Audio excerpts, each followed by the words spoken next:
Olá você, seja muito bem-vindo, esse é o nosso Dialogando e hoje vamos fazer uma análise sobre as eleições de São Paulo. Se você não acompanhou os nossos outros vídeos falando sobre eleições, vou deixar o link aqui embaixo na descrição, acompanha a playlist completa. O que faz um vice-prefeito, você sabe? Acompanha lá. O que faz um secretário municipal, você sabe? Acompanha lá, entre outros vídeos que estará aqui na descrição para vocês acompanharem. Bom, vamos falar de eleições de São Paulo. Covas e Boulos vai ser o segundo turno. Gostaria de trazer alguns elementos que me chamou a atenção nessa eleição. Primeiro ponto é a questão das redes sociais e da televisão, né? Qual é a forma mais, digamos assim, eficiente de comunicação? Nas eleições de 2018, Bolsonaro tinha apenas 8 segundos e conseguiu ir para o segundo turno e também vencer as eleições presidenciais. Outros governadores, como o caso de Minas Gerais, o Zema e o Wilson Witzel, lá do Rio de Janeiro, conseguiram se eleger governadores, mesmo com tempo de televisão reduzido. Nesse caso, as eleições de São Paulo colocou mais um elemento para a gente pensar. Bruno Covas tinha 3 minutos e 29 segundos de tempo de televisão para comunicar sua mensagem à população de São Paulo. Se colocou lá em primeiro lugar nesse primeiro turno. Já Boulos tinha apenas 17 segundos e, entre os candidatos, era o sétimo com maior tempo de televisão. Mesmo assim, o Boulos conseguiu a votação que colocasse ele no segundo turno. Ou seja, como Boulos conseguiu tornar sua mensagem visível, já que os debates foram cancelados, né? Apenas Bandeirantes e TV Cultura mantiveram lá os debates. Outras emissoras não tiveram debates. Assim, Boulos fez uma campanha com muito engajamento nas redes sociais, usando memes, apresentando as suas propostas em lives, enfim. Esse engajamento, esse ativismo nas redes sociais fez com que o Boulos tivesse boa parte do seu eleitorado, que é aquele eleitorado mais jovem, em detrimento de um eleitorado mais velho que não acessa as redes sociais com a mesma intensidade que um público mais jovem. Mesmo assim, Boulos conseguiu ir para o segundo turno devido a essa sua campanha realizada nas redes sociais. O outro candidato que não conseguiu ter o mesmo, digamos assim, performance eleitoral que Boulos, mas também teve muito engajamento nas redes sociais e que fez com que ele inclusive se colocasse à frente do candidato do PT, é o Arthur Duval, com um partido político pequeno, no caso Patriotas. O Arthur Duval teve apenas 16 segundos de tempo de televisão, não usou o fundo eleitoral, mesmo assim ele teve uma votação expressiva, ficando próximo ali ao Celso Russomano e o próprio Márcio França, que são nomes mais conhecidos. O Arthur Duval, que tem o seu canal no YouTube com muitos acessos, utilizou, né, do seu canal no YouTube, de outras redes sociais para também fazer sua campanha, usando lives. Teve um engajamento também impressionante e mesmo sem tempo de televisão conseguiu uma votação expressiva. Além disso, esses dois candidatos, o Boulos e o próprio Arthur Duval, são de partidos que não possuem muita verba eleitoral. No caso, o Arthur Duval não usou, né, o fundão eleitoral, o Boulos chegou a utilizar, mas o PSOL não tem, né, muita verba eleitoral, e fazendo com que tempo de televisão e recursos para realizar a campanha são fatores importantes? São fatores importantes, mas com o advento das redes sociais, é possível candidatos que não tenham tanto investimento e não tenham tanto tempo de televisão, eles podem, através de uma comunicação eficiente nas redes sociais, ter uma boa performance. Então esse é um elemento que chama a atenção. Só para a gente ter ideia, 32% Boulos, 17% Bruno Covas e 15% Arthur Duval, no levantamento feito pelo Google do dia 1º de setembro até 13 de setembro, mostrou que esses foram os nomes mais pesquisados entre os candidatos. 32 Boulos, Covas 17 e 15 Arthur Duval. Então, só para a gente ter um pouco a noção aí do engajamento das campanhas de Arthur Duval e também do Boulos em São Paulo. Bom, um outro ponto também que chamou a atenção na eleição de São Paulo é os padrinhos políticos. Se em 2012 nós tivemos lá o Fernando Haddad, o candidato desconhecido, mas apadrinhado pelo Lula, chegou à primeira posição, assim como o Dória, que teve o seu padrinho político, Alckmin, e venceu a eleição no primeiro turno. Neste ano, os padrinhos políticos, eles não eram, digamos assim, tão bons para ser utilizados nas campanhas eleitorais. Vamos dar alguns exemplos aqui, ó. A pesquisa Datafolha do dia 5 a 6 de outubro colocou que 63% dos paulistanos não votariam o candidato que o Bolsonaro, no caso, escolheria.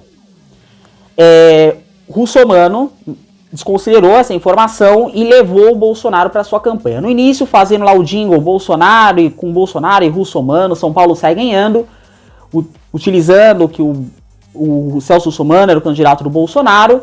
O Russomano continuou, né, seguiu caindo nas pesquisas, caindo.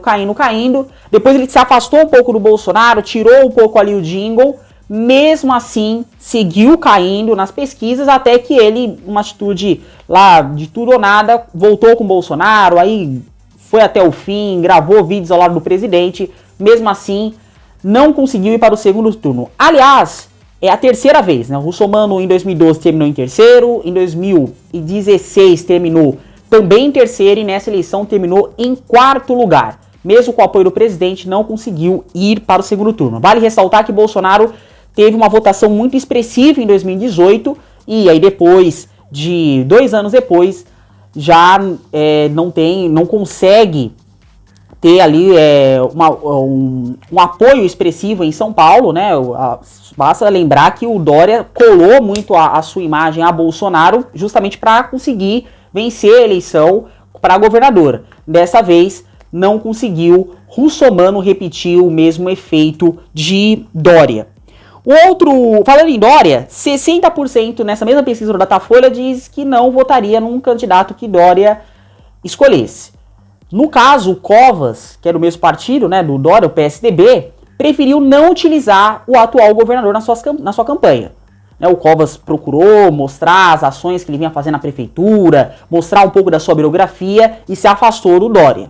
Estratégia que, de certa forma, deu certo, já que o Dória não apareceu na campanha do Covas e mesmo assim ele conseguiu ir para o segundo turno. Já, engraçado, ainda só a questão do Dória, né? O Dória, que inclusive na eleição há 4 anos atrás foi eleito em primeiro turno em São Paulo, né? Mas devido ao fato de ele ter largado a prefeitura 2 anos depois para se lançar governador, a sua rejeição na cidade aumentou muito, fazendo inclusive com que o Dória perdesse a eleição para governador no segundo turno para Márcio França. O Márcio França teve quase 1 milhão de votos a mais do que o Dória.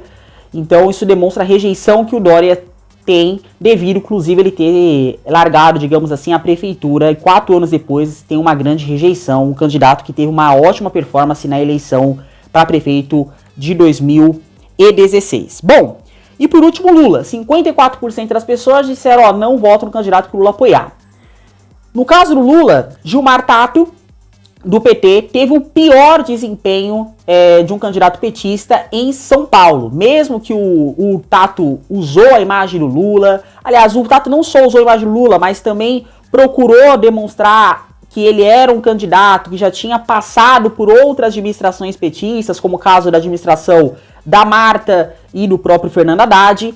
Mas mesmo assim, mesmo tentando demonstrar a força do seu partido, a sua experiência na administração pública, o Tato não decolou nas pesquisas eleitorais, não conseguiu ir para o segundo turno, muito pelo contrário, o Tato teve um pior desempenho de candidato do PT, ficando atrás inclusive do Arthur Duval, e isso, mesmo o Tato sofrendo grandes pressões para largar a sua candidatura, ele permaneceu com a sua candidatura e não preferiu, nesse caso, no primeiro turno, apoiar o Guilherme Boulos. Apoio que já foi anunciado que será feito pelo PT ao candidato do PSOL, que mesmo sem apoio do Partido dos Trabalhadores que teve ao longo dos anos, desde a redemocratização, ótimos desempenhos em São Paulo, sempre o PT se colocou em segundo lugar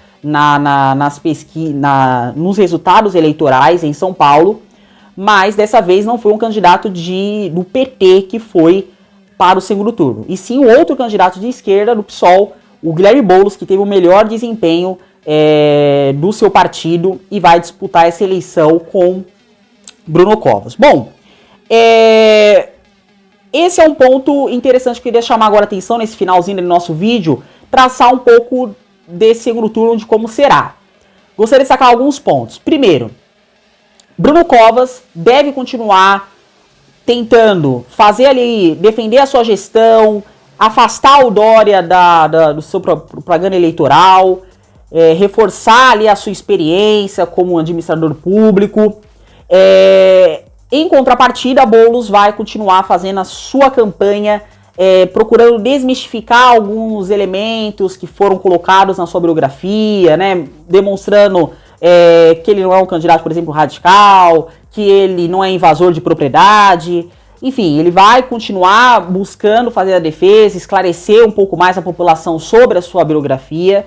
Isso, de certa forma, conseguiu ter êxito, já que ele foi para o segundo turno, e o Boulos deve seguir mais ou menos na mesma toada. Contando agora com o apoio do PT, Boulos, que desde o início se colocou como candidato de esquerda. E por que isso é importante? Porque o Márcio França, que ficou na terceira posição, ele poderia ser ali um candidato que fosse para o segundo turno, né, devido justamente à sua boa performance que ele teve como na campanha para governador, mas o França, ele ficou muito ali em cima do muro, né, ele fez afagos ao Bolsonaro, evitou também a criticar o Lula, também não fez críticas tão incisivas ao Dória, e ficou muito ali em cima do muro. A todo momento o próprio Tato e o Boulos pediam ali pro Márcio França tomar uma posição. E aí, qual que é a sua? Você é de esquerda mesmo, mas foi vice do Alckmin, enfim, apoiou o Dória. E o Márcio França não soube se defender, ficou muito nesse limbo. Nesse caso, ele acabou não indo para o segundo turno. Então, um Boulos que desde o início se colocou como sendo candidato de esquerda, ele conseguiu, de certa forma, ocupar esse vácuo deixado pelo PT. O PT, que tradicionalmente ocupou a segunda posição, ou até mesmo conseguiu eleger prefeitos, né, como o caso de Haddad, das prefeitas Marta Suplicy e Luiz Erundina, nesse ano teve um desempenho muito abaixo daquilo que costumava registrar. As eleições do segundo turno prometem ser disputadas em São Paulo. Mas para terminar, é importante dizer que nunca um candidato que terminou na segunda posição no primeiro turno conseguiu virar, né? Conseguiu chegar em primeiro lugar no segundo turno. Será que isso vai se repetir? Será que Boulos vai conseguir fazer história e se transformar em o primeiro prefeito de São Paulo a fazer uma virada no segundo turno? Ou Covas vai manter o histórico e direcionar a sua campanha rumo à vitória, rumo à reeleição? Vamos acompanhar como vai se dar as eleições de São Paulo, que nesse segundo turno vai ter muito mais debate. O Boulos vai ter o mesmo tempo de propaganda eleitoral do que Covas, podendo inclusive ser um fator que equilibre as forças nessa segunda etapa na disputa pela Prefeitura de São Paulo.